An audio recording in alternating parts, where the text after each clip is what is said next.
All right, second principle I submit is to identify the relevant clinical and forensic questions.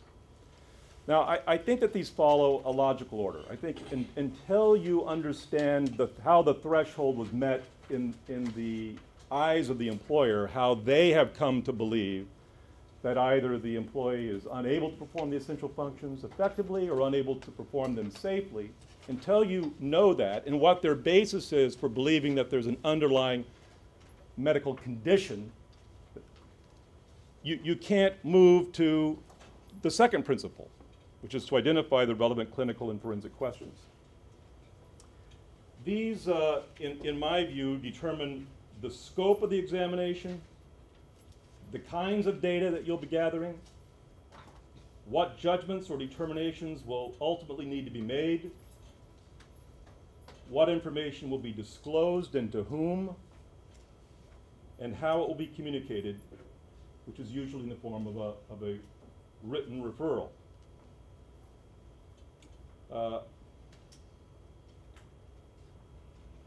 We'll talk more about this at Principle 5. This is the fundamental issue here, which is how you're going to be, what question you're trying to answer. Yesterday I talked with one of you here who had been given a fitness for duty examination case that started out with one forensic question and then morphed into another. You know, no morphing allowed. This is why I would absolutely not take a fitness for duty examination referral without a written referral. So I want to hear, I want to see in writing what the basis for the concerns about the employee's fitness are. Now, it doesn't all have to be spelled out in the referral letter. They can attach documentation that clarifies it.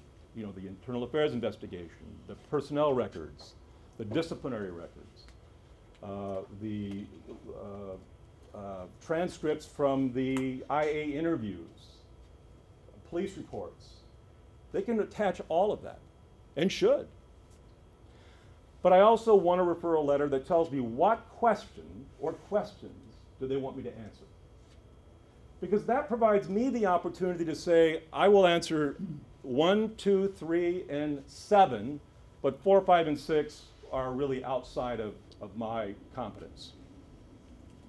For example, I'm not going to do a fitness for duty evaluation and discuss the industrial causation, whether it's industrial or non-industrial. I'm not going to do a work comp / fitness for duty. You want a work comp evaluation? Retain somebody to do a work comp evaluation. I'm not a work comp expert. I don't have strong knowledge of work comp law, and it's an entirely separate examination. Very different methodologies, very different forensic questions. In truth, when you're conducting a fitness for duty evaluation, I don't care whether it's industrial or non-industrial. It doesn't matter to me. The question is whether or not the person has a mental condition that prevents them from safely or effectively performing their duties. Whether it's caused under the law by the job or the devil made them do it. It doesn't matter to me. And it shouldn't matter to the employer for purposes of fitness for duty. So industrial causation, workers' compensation questions are separate ones. I also discourage employers, and we'll talk more about this in a moment, but I also discourage employers from asking me to address treatment issues in the context of fitness for duty.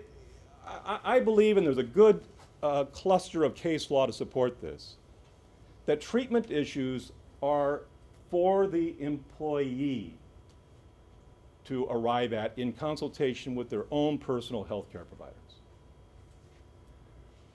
Furthermore, we really complicate things when in the context of a fitness for duty evaluation, we not only find the person unfit for duty, but then start defining what their treatment should be. Pettis v. Cole is very clear about this. Treatment is a personal matter between the patient and his personal health care provider. It is not for the employer. Now, if the question is this condition reasonably expected to be treatable? That is fitness restorable? I think we can answer that based upon literature. I think there's a good empirical basis in most conditions to know whether or not there's good outcome data associated with mood disorders. And the answer is, of course, it depends.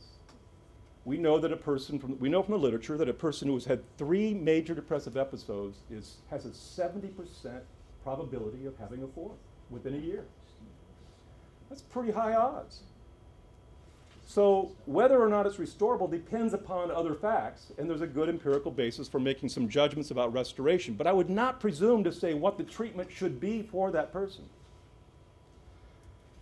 The second complication associated with dictating treatment is most of these people, when you tell them what they need to do to restore treatment, their focus is not on restoring fitness. Their focus is on the punch list. You said I needed to go to 8 sessions, or I needed to spend 9 months in treatment twice a month. I did it.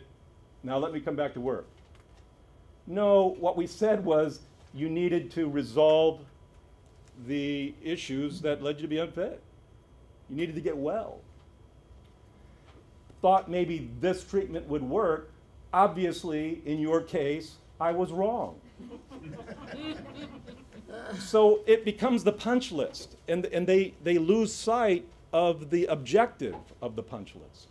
You know, it's just a guess.